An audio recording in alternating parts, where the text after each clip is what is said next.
You look like the sunshine that's missing in New York right now. Well, it's missing in Minnesota too. I'm just pretending. Minnesota. You're the first. Thank you for creating some Haitian presence in Minnesota. Okay. Thank you. In your family. Welcome to Unapologetically Anxious Me, Confessions of a Haitian Girl, the podcast where I blend life, love, sex, and relationships with mental health, social issues, and history, all from my very unabashed perspective. Join me, Joe Ciceron, as we unravel the power of vulnerability, celebrate storytelling, our history, and connect with incredible individuals who have tales to share. Let's dive deep into our essence and the narratives that mold us, because in this space, we believe in the magic of authenticity and the beauty of being unapologetically you. There are some people you don't just listen to, you feel them. Today's guest is one of those rare souls. I followed her voice and vibe for years, from hearing her on Sway in the Morning dropping soul bars between hip-hop interviews to watching her carve her own lane as a writer, speaker, audio visionary, and spiritual homegirl.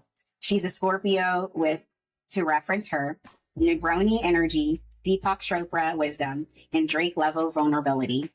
And just like me, she's a proud Haitian-American woman by first-generation parents who poured dreams into us, expecting to make magic with it.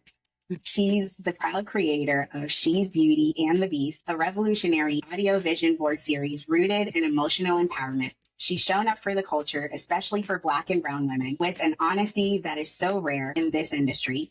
She teaches us what it means to embrace softness and strength with humor and healing. And the fact that she's holding space with me here today on Unapologetically Anxious Me, yo, this is mad special and so personal. So wherever you are right now, whether you are deep in your healing, navigating your own layers, or just needing to feel seen, please help me welcome the one and only Tracy G. Oh my goodness. That was like the sweetest love letter. My little Aww. So like if there's a yes and no box, I'm checking off yes. Oh, thank you. Hello, for anyone who's solely listening to us, I really suggest that you see Joe on video as well, because she's looking like my spring fling. Especially when she's giving me all these words of affirmation, like, talk to me nice. Wow, honey, but in all seriousness, thank you so much for taking the time to craft that. Thank you so much for seeing me, receiving me in that way. And most of all, thank you for having me as a guest. Thank you so much for being here. This is honestly such a dream come true. Like, you are definitely top of my dream guest list, Wow. bucket list guest. And like I said earlier, I have definitely been cyber stalking you for quite some time. How can one cyber stalk, Joe? Anywhere you find me online, it's not like a locked door in front of me. You are not cyber stalking. You are a part of the crew. Whenever I share online, I'm sharing in the hopes that it connects with someone like Joe, okay? It connects with a Sherry of Mwen. So you are not cyber stalking. That would have to come without my consent. But I feel you. I understand what you're saying. I understand what I'm saying. So before we get started into jumping into your wonderfulness, I mean, one of the things that is so important to me on this platform is just mental health. And I love to just make sure we check in. So how is your heart today? How is my heart? My heart is always oscillating. I would say what does that mean? Like on oscillating is like when you're swinging back and forth, but not like in a or like like kind of revolving around multiple things. But yeah, I would say on average, because I have a lot of water energy in my chart. I mentioned me being a Scorpio, but I'm also a Cancer moon and all the things. But even if astrology is off the table, I'm a big time feeler. And so that means I'm like speed dating with like 5 emotions a day. Yeah, you thought Neo and what's my man's name? And Nick Cannon had a lot of lovers. Yeah. I do as well. So sometimes my lovers tend to be gratitude, overwhelm, maybe like fogginess at times. This is right now. I would say surrealism. I would say awe, and content, maybe disappointed. But yeah, I play with a lot of different colors. Okay. But I can say I don't currently feel depressed. I don't currently feel detached, like in a negative way, in a concerning way, like in a way that leads me into a cave of isolation. I actually feel pretty energized on a social front. But yeah, it's a spectrum. It's a spectrum for sure. But my heart is beating. You once said you were performing confidence before you started living it. What moment broke that pattern for you? I'm also trying to remember when I said that. Interesting. When did I say that? Do you know? I believe you wrote it somewhere. Oh, okay. Honestly, I don't think I've completely broken that pattern. I think sometimes it's in my toolkit, whether I need it to just have in my body so that my mind then like clicks and jumps on board depending on what I'm doing. You know what I mean? Then there are also cases too where I use it as a form of protection because I don't want the energy to feel like slumped and vulnerable in a way where it's like I'm a deer that's being hunted. You understand what I'm saying? So there are cases where it's not a negative thing, only when you're performing on autopilot or if your performance has you I would say if your performance is compromising your integrity. You know what I'm saying? But whenever we choose, like, even if I choose to shift my posture, you know what I mean? That's not how I naturally showed up. But I'm making an intention.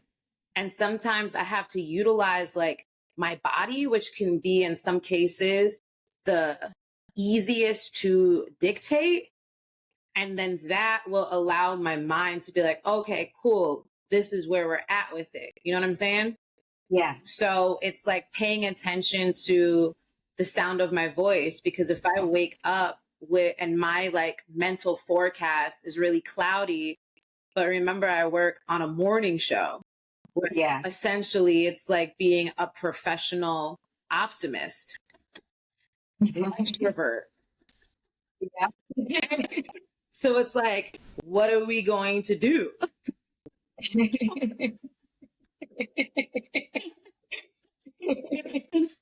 That it's like interesting how sometimes just like taking care of the basics, like hydration, prayer, you know what I mean? Yeah. Like your inner dialogue, smiling at strangers as if they're family you have yet to meet. You know what I'm saying? And then sometimes you receive like a grin back, and then you're not only creating your own energy, but you're borrowing from other people's energy. You know what I mean?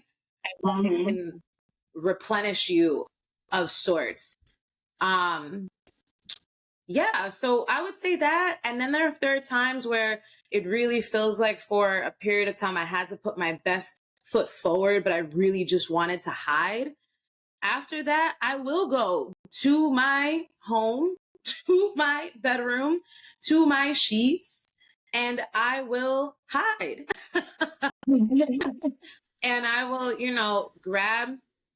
I'm back to more regular journaling, not as sporadic, and I'll do that. I also have been, I'm not sure if we had started recording when me and you were kind of just personally talking and you were sharing your story of living in Minnesota and the impact it's had on you and the origins of this podcast, but also making voice notes for myself just to hear the full width of my truth through my voice, because that's one thing I refuse to imprison. You know what I'm saying? Yeah. I might, like I said, compromise for a moment, depending on what's going on, where I'm not going to spill everything out on air. One, because we have segments that have a particular amount of time. You know what I mean? Yeah. Two, in some arenas, it's just, I'm not someone who actually believes that at every single moment, a human deserves like the full extent of my vulnerability. Right. Because then what's the point of building connection and trust? You know what I mean? Yeah. Then it's like, how does your, say, best friend feel special if you tell everyone all the things that you tell her? Yeah. Like what was the point of your best friend putting in all of this work? You know what I mean? To nurture a relationship. And plus I'm a Scorpio, so there's some things that I keep closer to the chest. And while I'm still processing something, oftentimes, it depends, but if I'm still processing something, I want to gift myself with some privacy. And then maybe, I don't always have to be all the way out, but I would say over the hump, where I actually can like extract and understand some of the lessons, and then I'm able to share. So that's just the truth of it. But I think we are all, to certain degrees and extents, performing confidence, but I don't go over like the deep end. Like I'm not sharing anything out loud I don't believe in. Like I said, I'm sacrificing my integrity. I'm not muting my values. Come across as like, hey, like super, super chipper. You know what I'm saying? Right. Like what I can dedicate myself to at all times is speaking words I actually believe in. What did growing up Haitian-American teach you about strength, and where did it fail you in teaching you about softness? I love that question. That's very thoughtful. What did it teach me about strength? Wow. Well, the first image that comes to my mind's eye is definitely the matriarch of the Garo family, my mother. My mother, Marie, who is such a hustler. She's so resilient. And I think I want to lean on that word. And that's probably like a word that many of us Caribbean Americans at large, but Haitian specifically, perhaps use to describe the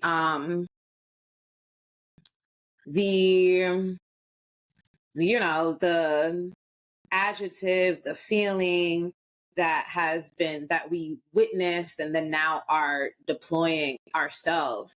But always seeing my mom just work, well, one, remind me why she's in this country.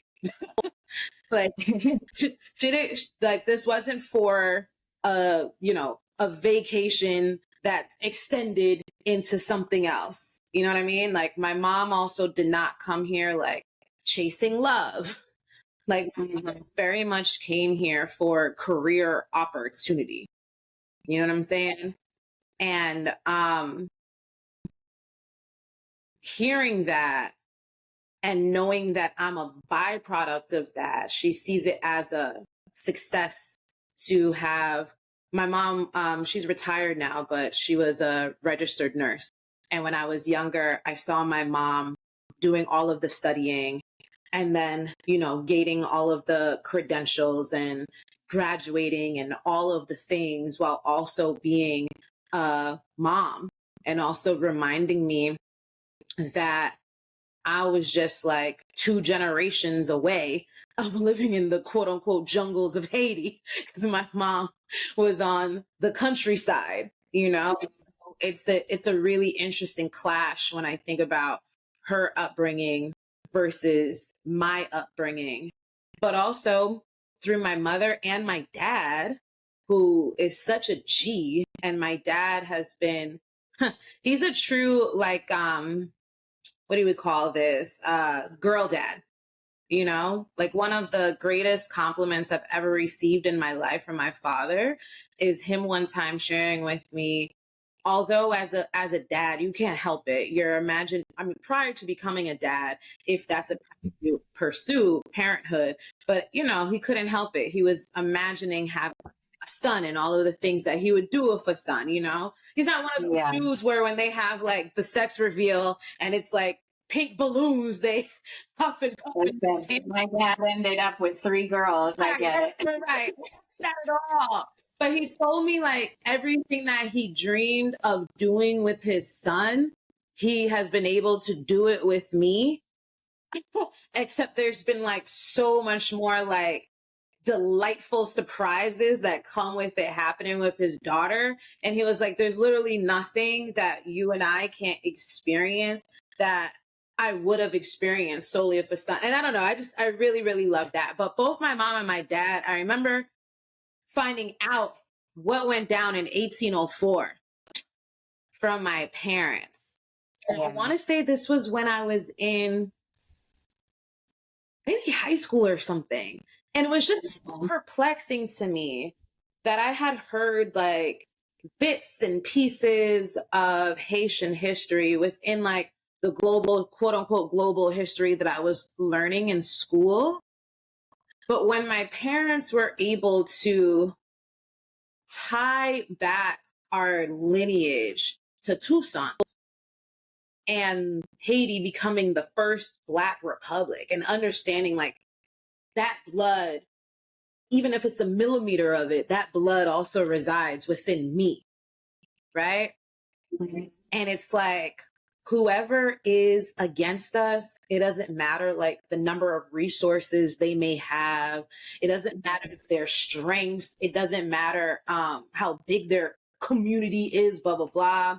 Like if you focus and if you believe and if you put wheels behind that belief, like walk your talk, then you can conquer. It doesn't matter. It's just, I don't know, learning from my parents and what they share, but also learning through their actions.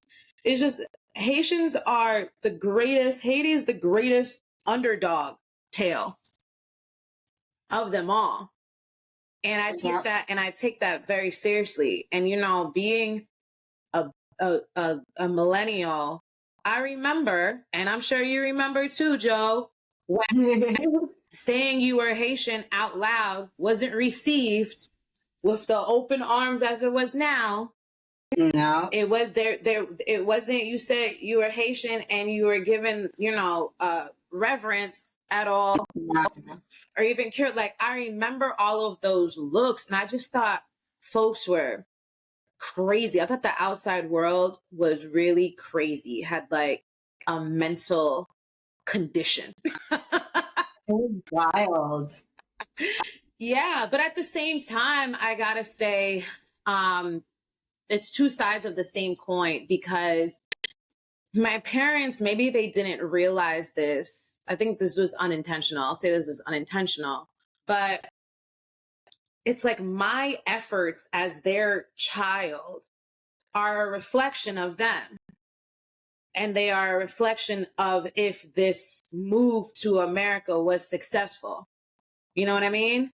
And so that did put pressure on me to get shit right. In addition to the fact that their parent, you know, I'm the oldest, is myself and my younger sister with a 5-year age difference, but also their parents for the first time, you know? They're in a new country for the first time, right? Yep. And for them, leadership in the household was like perfectionism. Yeah. There wasn't room for them to be honest about their errors. You know what I'm saying? And I think a part of that psychologically is because the moment you leave your house, you know, people are asking you to repeat yourself a gazillion times, acting like they don't understand you through your accent. You know what I mean?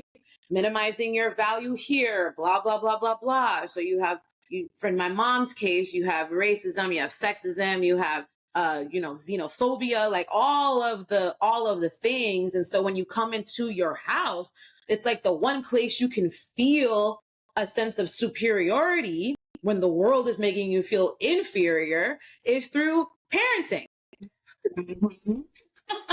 Yeah.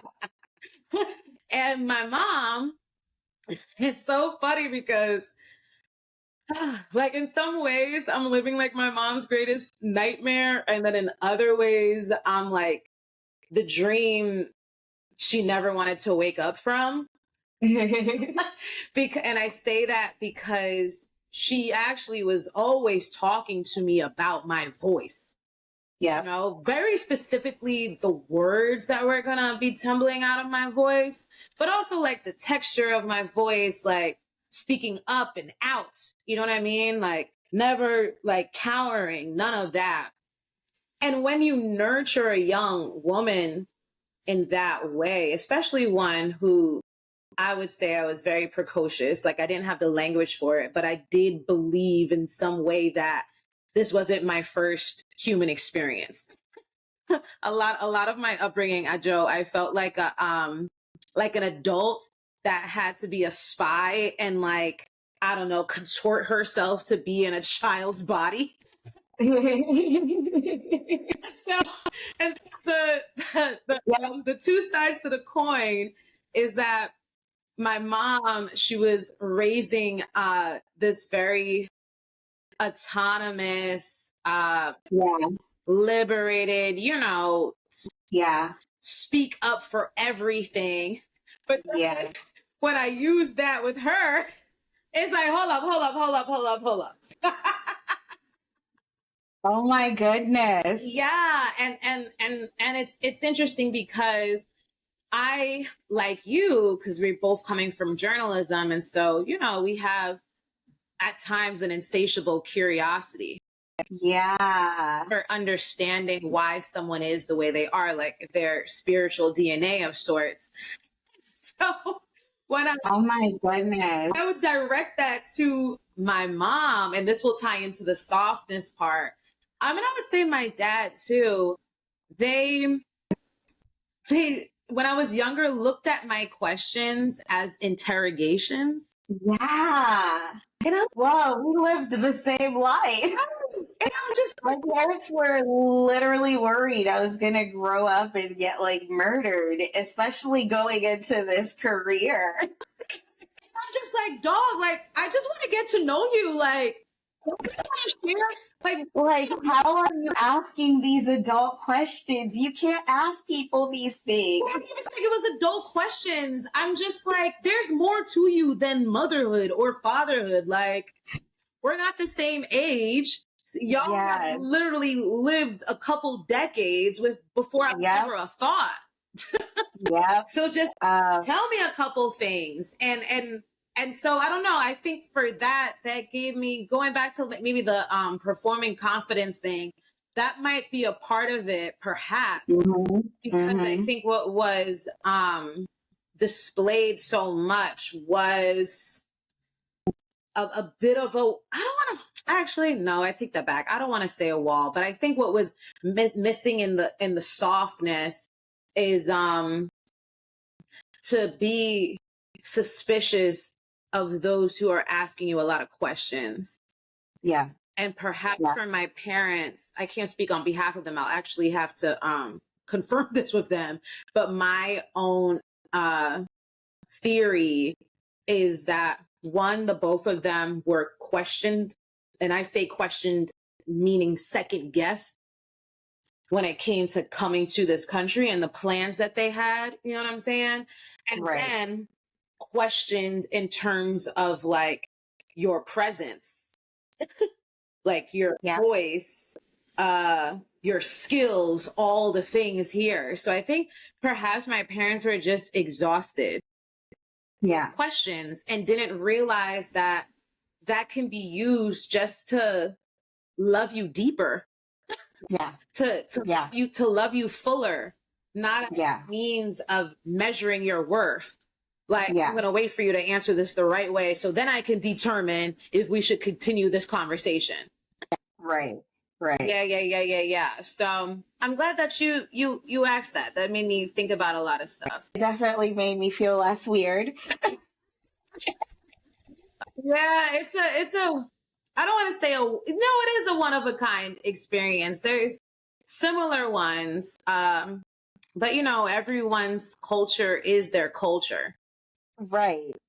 Obviously, our Haitian upbringing played a huge role in shaping our voice and our work. How does that show up in like the rooms that you walk into? That's a great question. How does being Haitian show up in the rooms that I walk into, right? Yeah, and like your work and what you do. Well, it's interesting because, okay, let me start here. One thing I realized about myself, and it was literally moving on autopilot for so long, is that I was pronouncing my last name in the American assimilated fashion. I had been saying Gerard for I don't even know for how long. Since the dawn of time, I just said Gerard. And it was kind of like this, essentially it was code switching. Right. It was like myself, my sister, like, I don't know why we did it, but we did it. And like, my parents also didn't question us, but at home it would be Garo, but then out there it would be Gerard. And last year, and I'm kind of ashamed that it was only last year, but I had just one of those reflections where you're flipping through like your entire career. And I was especially thinking about my time in print journalism. And I was looking at old editorials that I wrote, profiles, blah, blah, blah, the whole 9 essays. And I'm just seeing my byline, which is in full. Tracy G came with radio. So seeing Tracy, and like, as I'm reading my byline, even in my own, my inner voice is still reading it as Gerard.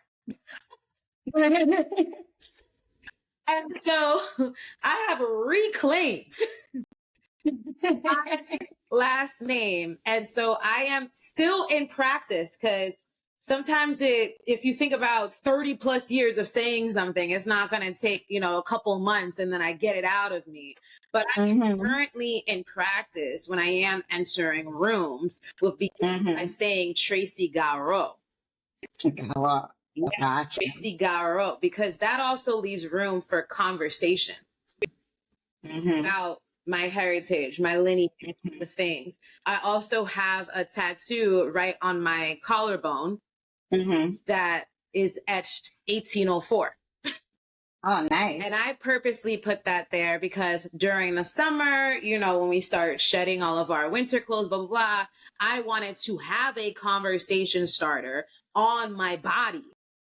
Nice. Because I could not believe when I heard of such pivotal global history, Black history, at such a later age. I'm like, nah, everybody, even if they feel uncomfortable asking me what it means. In my mind, when I'm even on the train, someone's probably just Googling the year 1804 and then find out in that manner.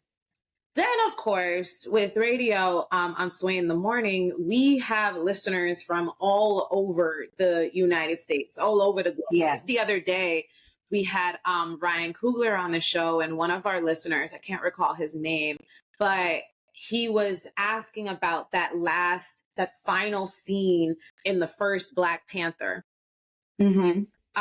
where they land in Haiti and end up naming the son Toussaint. And when I also love to just, what should I say? Enhance a moment if it features Haiti. You know what I mean? Yeah. Keep an eye on what's going on in the country's news so I can bring it to the American platforms for awareness, you know? Doing this podcast partly is important to me because we are both Haitian women, you know?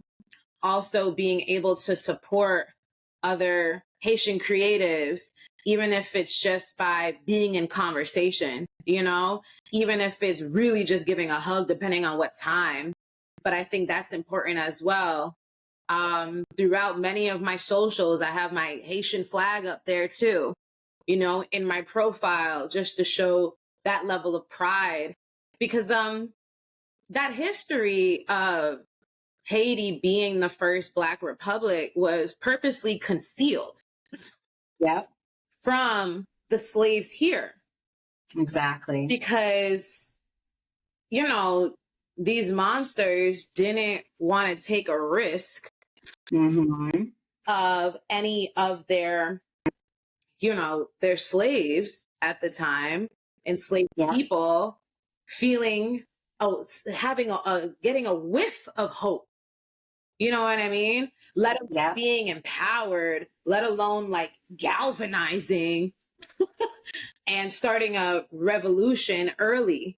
You know? So when I take that, putting 1804 on my body, giving the full energy to my last name, I feel like just when it comes to the diaspora, it's important for us not to hide in any way, because things are actively being hidden and rewritten now. Exactly. Yeah. And all of the things. So yeah, I would definitely say that. But at the same time too, I walk in and I know that I carry many layers to my identity. And then I also know that I'm a spirit as well. So it's not that I'm walking in and I'm wearing red, blue, and white. Those are like my only colors, or I'm just calling everybody my Zoe. No. There's not that too, because there's so many misconceptions of Haitian culture. There's stereotypes. There's so many stories that have been written by non-Haitian hands. So just also walking in with my humanity intact and as like the offering, and that as like a bridge to then you're like, oh shoot, okay. And she's Haitian as well. Wow. Yeah. Look at me. I've been living so ignorantly where I didn't even know that Haitians would be on radio. Just the simple fact that you and I are in creative fields. Yeah. Is taking, you know what I mean? Yeah. The baton even further and is doing the work. And plus, please, man, I gotta think about it. I'm really, really Haitian out. Because I'm a Haitian lover too. Haitian. I mean, so big 1804 gang. Big 1804 gang. Yeah. And then one of my closest friends, Girdley, she's Haitian as well. And she's such a phenomenal orator. So yeah, I just think about how oftentimes, unfortunately, I am in a room where I am the only Haitian, even if there are other Caribbean Americans, but I am the only Haitian. And it's just, how do I want to represent? Because in the time being where it's just me. So we're both in media, both Haitian, we're both bisexual, which isn't something you see talked about together very often. What has navigating that intersection looked like for you in this space? Currently, it doesn't really look like anything, to be honest. Like it doesn't feel like a weight. It doesn't feel like something I'm conscious of, you know, like I feel actually really privileged to be alive during this time where a lot is, at least for me, and maybe this is not even just being privileged to be alive during this time, privileged to also be alive in New York City. I think that definitely skews a lot of my lens because I forget that I'm just in such a diverse area where I look vanilla to a lot of people. You know what I mean? The new vanilla is chocolate. Yeah, I look chocolate. I just look to a lot of people. Now when I came out to my parents when was this? This was when I was 19, I want to say. Yeah, 19 or 20. They didn't like weaponize the culture against me.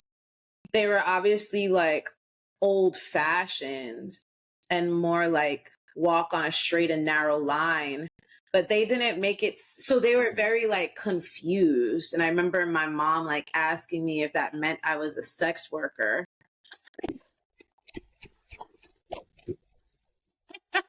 You know, it's fine.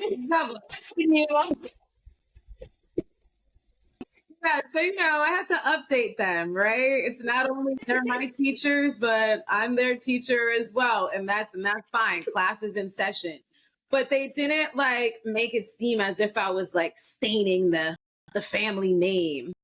And then personally for myself, I don't have like a year. I can't pin something on a timeline, but I didn't feel like I connected with the identity of bisexual anymore. So there was also a time where I felt more connected to pansexual. Okay. Because I wanted to, I really hated how bisexual felt so catered to male desire. You know what I mean? And I was like, you know what? I need something that sounds scientific. I understand that. Yeah. Like I want something that really kind of just sounds like bland. It doesn't sound exciting. It sounds like, it sounds like it came from a really dense textbook. So, yeah. And also just pansexual made sense to me too, because even though we weren't speaking in like, I say this as a collective, but I wasn't hearing a lot of conversations around individuals being non-binary. You know what I mean? Yeah. But pansexual just felt so much more fluid. Yeah. It felt like, I don't know, it represented me more because bisexual, that just felt more binary. It felt like a particular type of, yeah, it felt like a particular type of masculinity, a particular type of femininity, but I was attracted, or I still I understand that. Yeah, and that's something I've been thinking about a lot lately too. Mm-hmm. And then like a couple years ago, I was talking to Carl about this and I was like, yo, I actually think that I'm queer. I think I want like that word. Mm-hmm. But then I don't really know. I don't feel like queer really fits me either. So I would say I'm fluid in general, but I'm also not, because I'm really just a Carl Joseph Black sexual.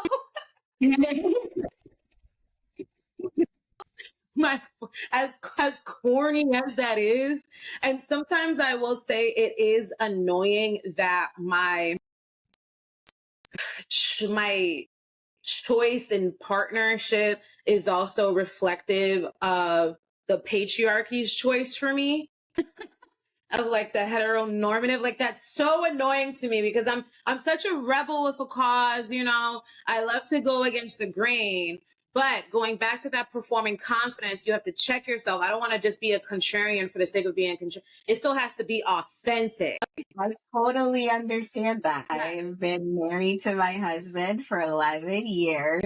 It totally sucks being judged for who you are partnered with. Yeah. But I wouldn't trade him for anything. But that doesn't mean that I am any less attracted to women or men or anybody, regardless of who they are. I am just attracted to human beings, you know?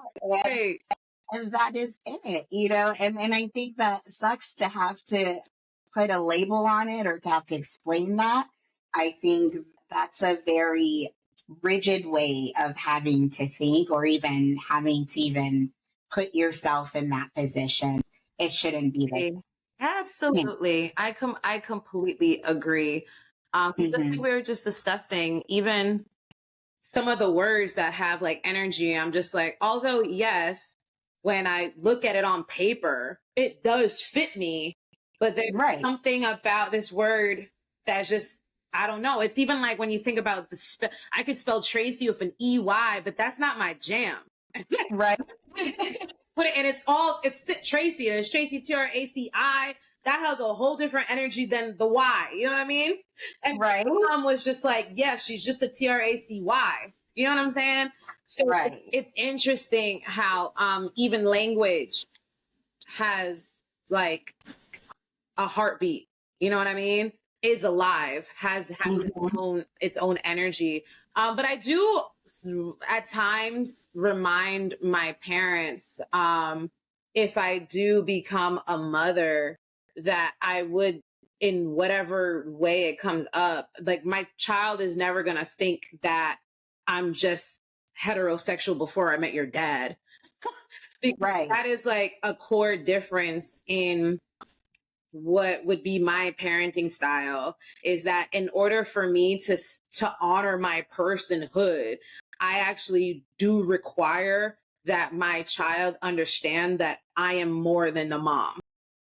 Yes. And that there are other people within this ecosystem who I am in community with and then service with as well. You know what I'm saying?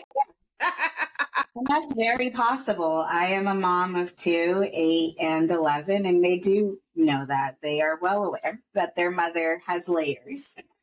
Yes. I love that. Come on, Joe. Wow. What the hell? I need to listen to your solo episodes. This is good. Wow. I love it. I feel like I'm in conversation with and staring at like another version of myself in like another galaxy. On some like some like quantum physics shit. Yeah. Talk to me about She's Beauty and the Beast. It feels like a love letter to inner work. How did you come up with that and where did it come from? Yeah, She's Beauty and the Beast came from starting in radio, because I've had a lot of pivots in my career. Before radio, I was in journalism. And when the onset of social media came in and blog world, it just created some tension in my relationship with journalism. And so I began manifesting this radio career with the support of many of friends who said, I think you should pursue this. So fast forward a little bit, I couldn't believe that I actually got the job on Sway in the Morning. Like that was so bonkers to me. And oftentimes you remember going back to when you asked me, how's my heart? And I was like, oh, I oscillate between so many different emotions. And so I have a sense of jubilation, excitement, pride, like all of these things. But then the imposter syndrome is on this other shoulder. It's like super sunny over here. It's like storming over here. And in comes all of this doubt, especially because at the time I was working with some people who I didn't feel like wanted my presence in the room, or maybe weren't happy with my journey into radio being different than their journey, whatever the case. But I was dealing with a lot of actual doubt, like not me creating stories in my mind, like clockable doubt from the outside world. This is not make believe. Like if I could screenshot like my life in those moments, and I would be able to zoom in on exactly what the fuck I'm talking about. Turn up the volume on what I'm hearing with certain individuals. All of that to say, I had to turn my interior life into an oasis of sorts, right?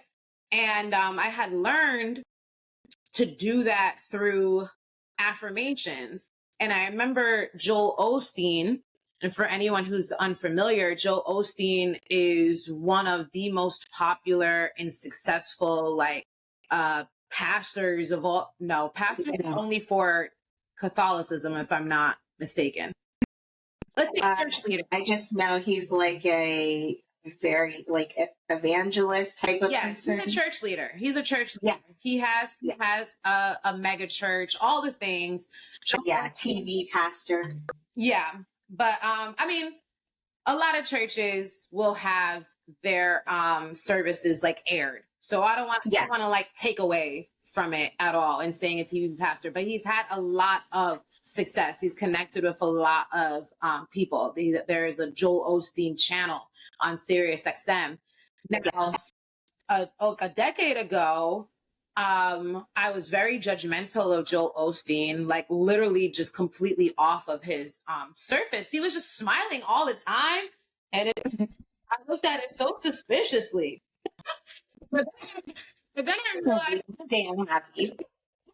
Like, what is that about? And I remember like two people would like send me different sermons, and I was like, oh, I don't really know.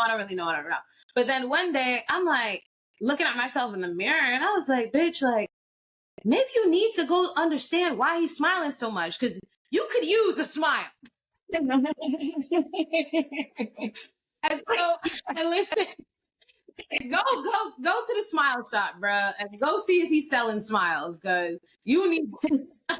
And so I listened to a sermon that he had did, and he gave an assignment to the congregation that was all around affirmations. And I was like, you know what?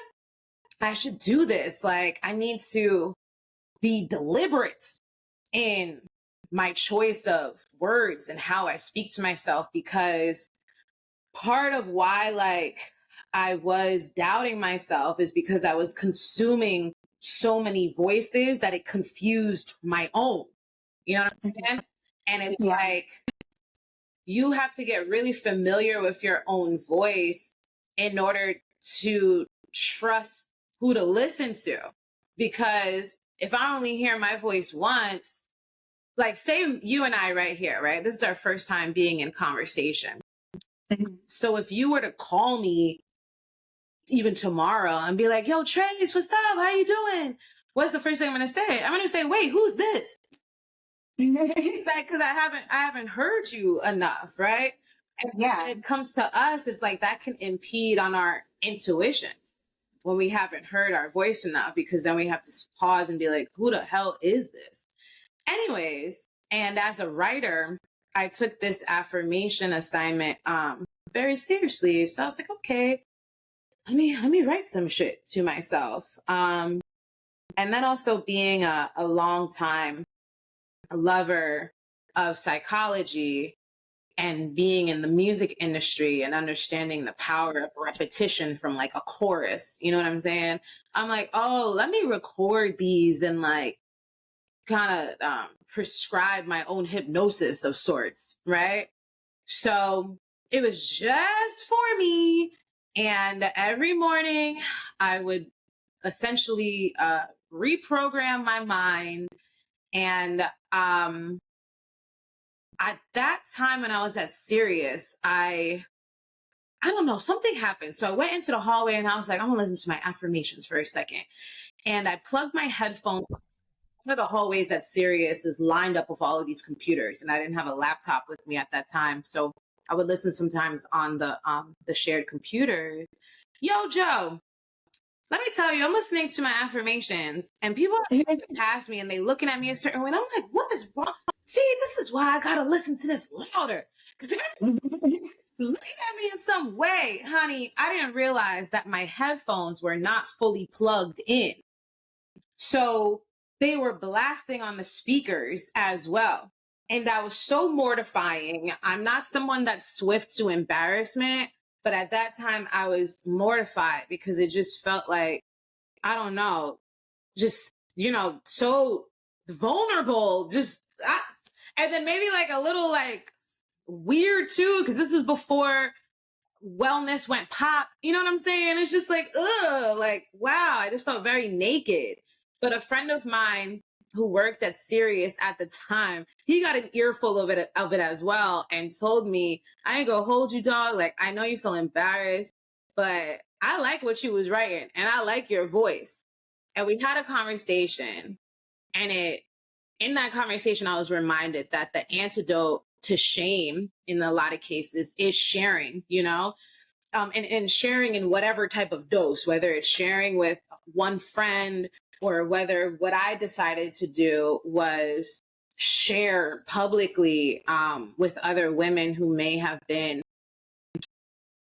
dealing with the same imposter syndrome, with the same doubting their worthiness, or not like having the like feeling a dullness to their crown and just needing it polished up. And then I also saw it as a cool like form of creative expression for me.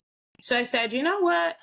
Okay, let's do this. This is really fun. I get to practice my voice again. So this will help me with the radio. I've always just enjoyed like speaking out loud. I was definitely a kid that when I was younger wanted to have like the biggest paragraphs to read out loud in class. And then it also brought in music as well. It brought in personal development and psychology. And so I tapped a friend of mine who is such an exceptionally talented producer and artist. Her name is Glam, and she soundtracked them with what I thought were really fire beats. And it's not that in any way, shape, or form did I like create affirmations, but I felt like I was bringing my own like a remix to it, right? That felt like you could tap into your spirituality without shedding your personality. You know what I mean? And so that really became the origin of She's Beauty and the Beast. I wanted to give a title to these affirmations, but not call it affirmations because I didn't want folks to like see a very narrow like image in their minds and then decide it wasn't for them. So I was like, what can I call this? A little bit different. And I was like, well, we all know what a vision board is, and a vision board is to remind you of your dreams, remind you of the path that you're headed on. And then depending on the type of vision board you do too, like remind you just of who you are presently and not always like who you will be in the future. So I was like, oh, this is what I'm doing audio wise. So let's call it an audio vision board. Cool. Yeah. And then from there, a lot of our conversation you and I are even having today is just about duality. And so that's where the She's Beauty and the Beast line came from, which I borrowed from a Drake bar on, I forgot what song that's titled with Nicki Minaj, but he says, something, damn, you Beauty and the Beast Lord, something like that. But I always liked that. And it used to be like the name of my Tumblr too. So that happened, and then eventually flipped into a podcast. And then I was creating content to support these pillars and values of She's Beauty and the Beast as well. So then it just became something else. And then She's Beauty and the Beast, I felt like duality wasn't enough for me. Like just two wasn't enough. And I also didn't want to be tied to the pronoun of she. So when 2 years ago, I rebranded to Glow in the Dark. Mm-hmm. Awesome. You joined Sway in the Morning at such a transformative time in hip hop media. What was the first day like walking into the studio as a Haitian American woman in a male dominated space? I didn't think of myself as like a Haitian American woman. Again, to be honest, I was just thinking of myself as like, there are a gazillion people who want to be in front of a mic or on a camera. And I was just like, I don't want to approach this from like a place of narcissism and be like self-fulfilling. Just how can I be of service, but also how can I connect to all the parts of myself that I genuinely enjoy? You know what I mean? Like, I enjoy my audacity. I enjoy the color that often comes from my choice of words or just communication style. Like, I enjoy my curiosity, blah, blah, blah, my jokes. So it was just coming in and being present, but also reminding myself that radio, although on the outside it appears that the main skill set necessary for radio is talking, but the main skill set is actually listening. Because that dictates where the conversation goes, right?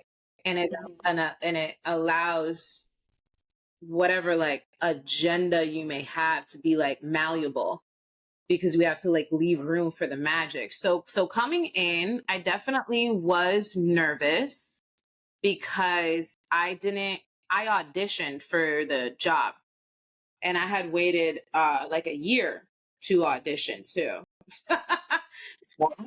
Yeah. So, but I also felt like if I'm up in here, I'm also allowed to already be proud of myself. Thanks. Cause I'm like, it's a big deal to even get a call to audition. Okay. Right. Cause it wasn't right. It's not an open call to audition. Someone already has to see like your body of work and speak to someone who co-signed me, who was Reggie Hawkins, the program director of Shade 45 at the time, who I had met. Like, I had already passed certain tests. So even that, okay, I see what you mean. Yeah, that is something, you know, even for any other type of job, if you get called for an interview, that's a big deal. Like, that's a big deal in itself. Exactly. Yeah. So I already had some energy, and I walked in, and it is male dominated. So I'm not thinking of myself as like Haitian woman. I'm just thinking of myself as a woman. As a woman. Got it. But I also do have a strong divine masculine in me too. Mm-hmm. So there's a part of me that is, I don't want to say sizing people up, but I'm just like very observant of it all. Observance, and patient, waiting. But then when I'm tapped to strike, you know what I mean? Like, question is next to me, just again, going back to my mom, I guess is the Haitian part, which like speak up and out. Right. You know what I mean? Like, make your presence heard, felt, known. You know what I mean? Like, just have your energy in a place where the impression you're hoping to make lands. So that's what it was. But I was also, you know, shaking in multiple parts of my life. But I also just went in like, wow, like I'm up in here. And I had always heard too, like, act like you've been here before. Act like you've been here in this, like, what's the word that I'm looking for? In this entitled way. Not that, but not in this intimidated way either. So finding that balance. The things that we have in common. So when I was asked to like speak about myself, that's one of the things I mentioned. I was feeling bisexual still at that time. So I also mentioned bisexual because points of radical differentiation as well. I didn't see a lot of Haitian women in media. So why would I not mention that? You know what I'm saying? Right. I didn't hear a lot about a lot of women any woman that was bisexual in media. So why would I mention that? It also points to my points of view of sorts too. Like what would make my opinions unique, stand out? How am I speaking for a particular sector of the listenership that Sway and Heather perhaps can't with the same intimacy, just solely because it's not their lived experience? Got it. What have you learned either directly or indirectly from Sway that influences how you move in your purpose today? So many things. The first that comes to mind, and it's how I see him without the mics never even being on, is treating everyone as if they have a piece of God dwelling within them. Like, Sway acknowledges every single person in a building. It does not matter what your role is. He does not see humans in this hierarchical scale. And what that does, one, you just never know how just looking someone in the eye, giving them 5 seconds, how that can shift their day. But on a professional level, I realized that it also is an exercise in curiosity and in presence. You know what I mean? Because if you're walking past people like all the time and you're just never pausing, then again, that means you're like, it's almost, not to say that every single day, especially if I'm running late, it's going to be like delaying even more. But I don't want to be like so super glued to a plan. That I'm not able to like say it's like, you're super glued to this plan that's supposed to bring you like all of this beauty, but you're rushing past the gardens on the way to the mountaintop. But it's like, I thought you wanted to like experience beauty. You know what I mean? And it's like, you can have this extended version of that if you just look at what the hell is right in front of you. And he is supreme at noticing, like almost with the magnifying glass, like what is right in front of him. And so I think that has been one, so awe-inspiring to witness, and also has had a profound influence on me. What else can I say about Sway? Sway is also really focused on amplifying the human within and the spirit. He doesn't look at hip hop or this industry whatsoever as solely entertainment. You know what I mean? He's like, no, I recognize that I am a vessel, that I'm a conduit, and that I'm able to really be like a missionary through this. And there may be some other platforms that just focus on the entertainment value, which is fine, cool.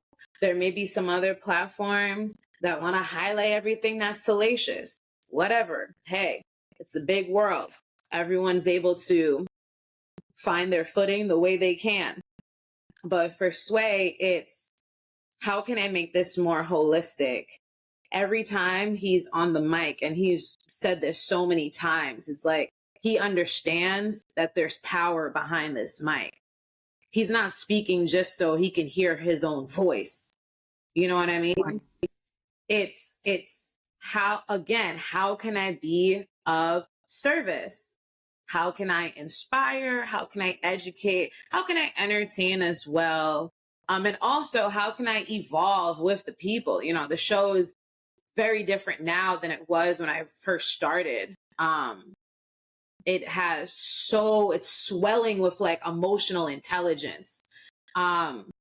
There's so much divinity that's also through our airways, but then there's also a balance as well. Like, we make a lot of inappropriate jokes. Balance. There's content as well. Things. And so I've really been able to see like Sway, he is a multi-faceted individual.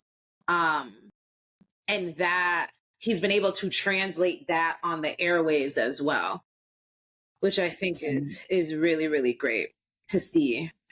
Both as a woman, just seeing a Black man, be able to tap into all these different sides of him, because I think for the longest time for men, it felt like there was just two ways to show up.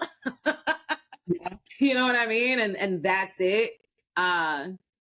So yeah, there's a lot when it comes to him, but I would say those two. What guest surprised you the most? Surprised me. Because I don't really feel surprised too often, as much as I feel like Maybe has impacted you the most? Yeah, I would say right now, who has deeply impacted me, is an art. Oh, I guess this surprised me too. This is an artist from Oakland. His name is Simba, Symba. Very advanced lyricism, and not only is he able to be so thoughtful and introspective within his art, but it's also within his communication as well. And we had him on the show recently, and he was talking about how the doubt that he had of himself, you know, and how he needed to like just see life from a completely different lens, and went into details of like his past label situation. And there was just a lot of vulnerability and real game in that. And when you see him and when you hear him, it's almost like he has such authority over his domain that you wouldn't think there was ever a time where shit was super fucking shaky. But I don't know, the way that he shared his story was dope. There's someone else that I want to talk about. Let me see. Oh, honestly, Ryan Coogler was also so exceptional. And I didn't learn that for the first time the other day, but it definitely like kind of sealed the deal in stone for me and super affirmed it. And what I love about Ryan is he's so informative, he's so imaginative. But for a lot of people, perhaps just off of his appearance, right? He's also from Oakland. And he's got a very heavy Oakland accent. You know what I mean? Yeah. And he like, you know how there's like certain appearances for Black men that just whiteness feels more accepting of, you know what I mean? There's a style of dress. There's a certain like skin tone, you know what I mean? There's like body build, like whatever. And I feel like Coogler just looks like somebody that a lot of white folks would just feel like they're like, oh nah, he's a super Black. He's a different, you know what I'm saying? Yeah. And hearing him speak, and he be doing deep dives when it comes to history, and he laces it all throughout the films that he directs and he writes. And I just feel like he is somebody's ancestors' worst nightmare, for real. Like, I know we talk about being our ancestors' wildest dream, but really, this looks like the reason why certain folks was like, hide the books, don't allow them to read. You know what I mean? Yeah. Conceal like all the education. And he also works with his wife. So like for this film, Sinners, the new Michael B. Jordan, like his wife is a lead producer on it. This is like the first time that she's done that for the whole thing. And they've been married for like a number of years. And so hearing this highly successful Black man that is just unquestionably Black, you know what I'm saying? One, like, herald his wife, and then two, just move so far beyond like the stereotypes or just like the quick assumption based off appearance of what he would know or where his interests would lie or just like how far he'd be willing to go with research, but then still just sounding as if like we're, I don't know, in a group chat. I can't explain, but I really love it. And I think it just, I don't know, inspires me in, it kind of ties back to what my intent was with She's Beauty and the Beast, that whole idea of like honoring your spirituality, but not having to like shed your personality type thing. But it's just like, oh, we don't have to code switch. I think that's what it is. Like, yeah, because it's not this, oh, you speak so like proper, but he does, but he also sounds so Oakland. So I love it. I also felt very inspired by my Scorpio sister SZA when she was on the show, and this was Control. Yeah, and what I love about SZA, and she still is like this to this day, but in terms of even style, the way that she presents herself, you know, the reminder that there are so many ways to be a woman. Yeah. Like femininity just shows itself in all these different ways. And, you know, and you're growing up and you're hearing in this industry that you, even though guys get to wear this, blah, blah, blah, nope, you better be dressed like this. You know what I mean? Or your hair better look like this, blah, blah, blah, blah, blah. And to see that like in action, especially when we have like in a lot of ways, a lot of parallels, was also very liberating in like more ways than 5. Is there a moment or dream you're still working towards that scares you in the best way? Yeah, there's a number of them, like turning my affirmations into a deck of cards, doing more with my love of movement, especially utilizing movement as a tool for hearing God more clearly and for building essentially a marriage with your body. So events in that way, there's a lot. There's some that scare me where I'm not ready to voice them publicly just yet too. Yeah. But I'm definitely very, very scared when it comes to a final decision on if I want to become a mom or not. That terrifies me the most out of everything. But yes, there's always something there. How are you feeling about the current state of Black womanhood in America right now, from our wellness to our visibility to our actual safety? That's a good question.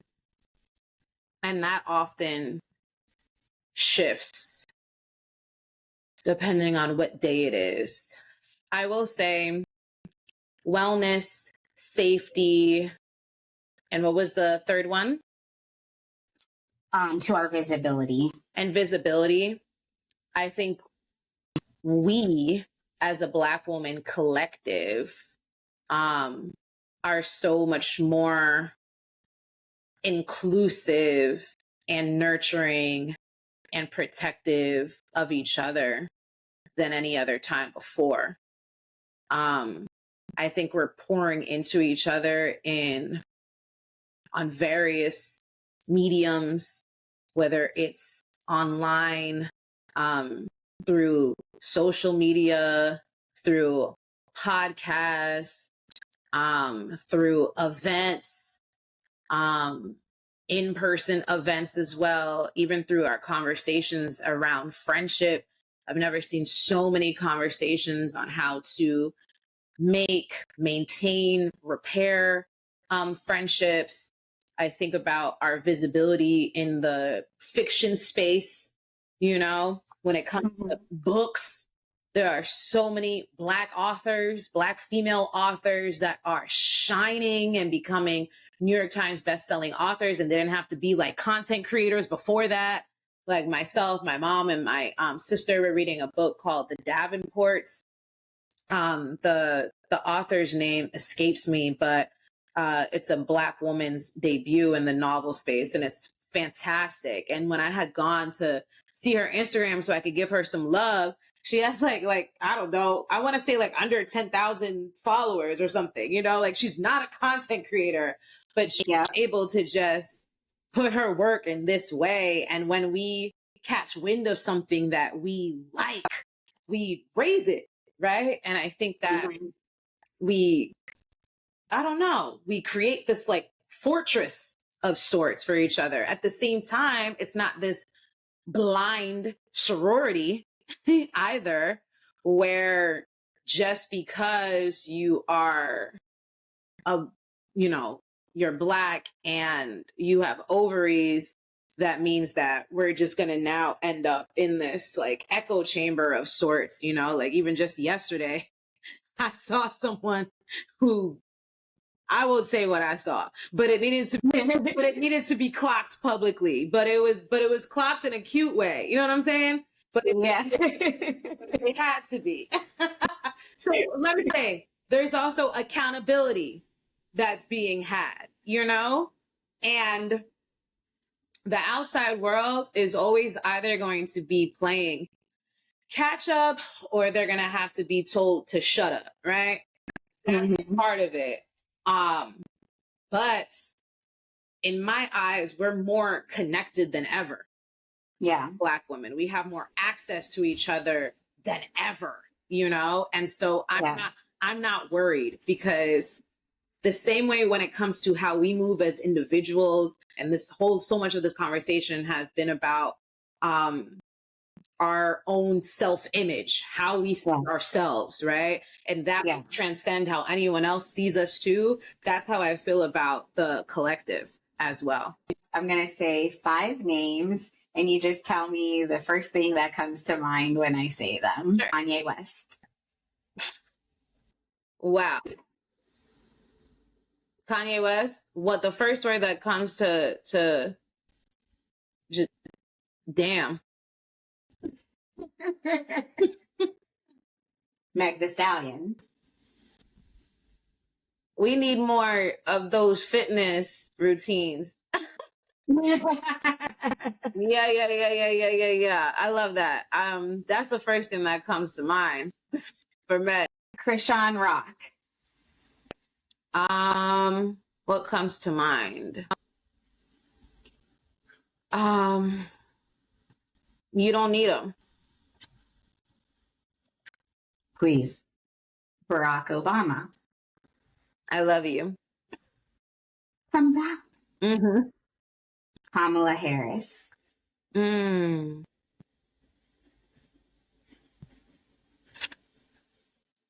my president. Angie Martinez. Oh my gosh. A GOAT. A constant in my childhood, in my adolescence, in my presentness, just everything. Flawless. I love her. Mm-hmm. Will live forever. What is your advice for girls like me who are in this industry and want to get ahead, want to, get to where you are? Mm-hmm. The first thing that comes to mind, I would say, is not to underestimate the power of connecting and building horizontally. Oftentimes we're looking at who is above us and we need that person to like pull us up, and we have to figure out how they're gonna like us and help us and all these things. And we forget about the people who are right next to us who have resources. Like, I got into radio, one of the first things I said is, okay, I don't know Angie Martinez. I don't have her number in my back pocket. So what am I going to do if this is my new pursuit? And I literally just paused and thought to myself, I bet you there's someone doing some form of radio on like an internet radio way that I just need to think about for a second. I went to school in fucking New York and studied communications. And then I was like, oh, shoot, my guy, Shine Travis, has an internet radio show. Let me hit up Shine. You know what I mean? And say, yo, I think this is something that I want to test out, play with, experiment, see how my voice is in this medium, in this capacity. Could I pull up perhaps and like offer you an entertainment report? Because I want, you want a safer space to practice, because although I'm not going to be perfect when I'm at Sway, but I don't want Sway to be like my first step. Like I'm in the crawling stage at Sway. You know what I mean? I at least be like wobbly on my feet. Right. But it's like, let me do this with others that are, next to me, you know what I mean? And even like with my podcast too, I'm thinking to myself, I want to be more in dialogue versus like monologue. And I'm like, wow, well, Girdley, I've always joked throughout our friendship with others, oh, if you like me, then I'm the rough draft. Like, she's the final version. trying to get to, you know what I'm saying? And it's like, come in as a co-host. So that's what I would say. Like, noticing the gold that's right beneath your feet instead of reaching above you at all times. Yeah. I hope that helps. Awesome. And my last question for you, on a scale of 1 to 10, how happy are you right now and why? On a scale of 1 to 10, I would say happy. The first number that came, somewhere between a 5 and a 6. Yeah, a 5 and a 6 for this moment. I'm very grateful for a lot, but I'm also facing a lot of difficult truths and taking responsibility for a lot in my life and shedding some victimhood so I can return to the driver's seat of my life. And that's really uncomfortable. So that kind of messes with the happiness. But as far as being content, I would say I'm an 8. And then as far as being excited about life, I would say I'm a 9. I feel very energized. I feel like I have new opportunity that is present and en route. I'm excited about all of the lessons I'm gaining from looking at these truths and accepting what happened in the past, but knowing that there's so many pages that have yet to be written by me. And so I have a lot of weight that has been lifted. So yeah, that's how I feel.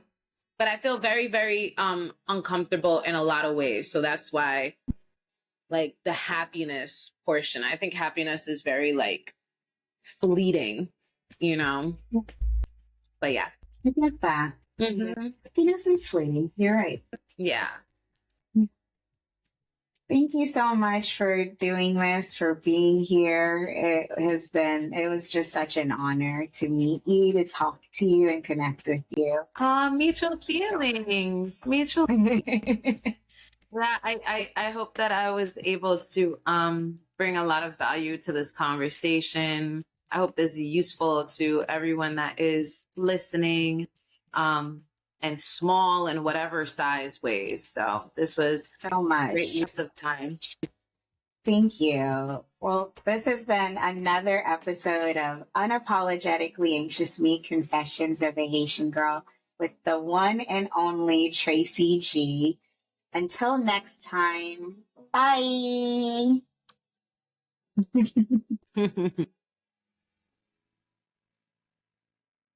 Are you originally from Minnesota, or did you make a choice? No, actually, I'm originally from New Jersey. I was raised in Florida, Fort Myers, Florida, and I moved to Minnesota in 2015. It is a very long-winded story. I can't quite understand why I'm still here, but I am surviving. Have you done a podcast episode on that? I do. It's pretty much the reason why I started a podcast. It was just quite the culture shock in being here in the Midwest, because there's so much racism, and just being here and having to live through being one of pretty much the only. I moved from Tampa, Florida, and moved to Alexandria, Minnesota with my family. And I mean, unless you live in Minneapolis, pretty much everywhere else is like deserted, a very homogenous, okay, got you, very white area. I've always experienced a lot of ostracizing, a lot of just othering, and it was very shocking for my family when we moved here in 2015. And so it was what pretty much inspired me to start my podcast. I've always been a journalist. This was what I always did. I started out as a print journalist. When I moved here, I began focusing on broadcast and on podcasting, because I just felt like I needed to use my voice in a way that I just wanted to feel heard, because no one was really doing that. No one was hearing me. No one was really listening. And it just got to the point where people were really just speaking for me, and I was experiencing things that I thought only existed in history books, and it was quite eye-opening and hurtful. Yeah, I understand. Yeah, The fact that you have been able to practice alchemy, it seems like, with this podcast, which is not only of service to your listeners, but very cathartic for yourself. Yeah. And then it's going to be, I think, even more therapeutic when years come by, because not only are you, quote unquote, creating content or exercising journalism, but you're also archiving who you are in this moment. You know what I mean? Yeah. This year of 2025 or 2024, I'm not sure which year you started, but almost it being like an audio diary of sorts. Yeah. You know? Yeah. With guest features.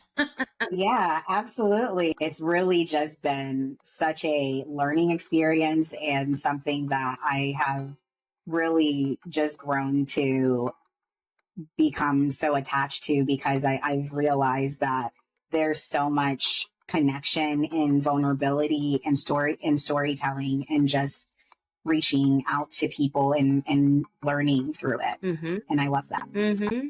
Yeah, I can feel that. I can feel that. Yeah. Thank you for having me on, my dear.